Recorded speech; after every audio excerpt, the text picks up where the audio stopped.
سیاحت کا شعبہ دنیا بھر میں تیزی سے ترقی کرنے والے شعبوں میں شمار کیا جاتا ہے، جو ملک کی سماجی و اقتصادی ترقی میں اہم کردار ادا کرتا ہے۔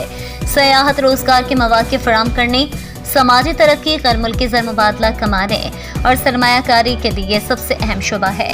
ان خیالات کا اظہار کرویٹر ہڑپا میوزیم احمد نواز ٹیپو نے عالمی یوم سیاحت کے موقع پر ہڑپا میوزیم کیمپس ایریا میں کی گئی واک کی شرکت سے خطاب میں کہی۔ انہوں نے کہا کہ پاکستان ثقافتی لحاظ سے مالا مال ہے اور ضرورت اس امر کی ہے کہ پاکستان کی ثقافت کو بین الاقوامی سطح پر فروغ دیا جائے۔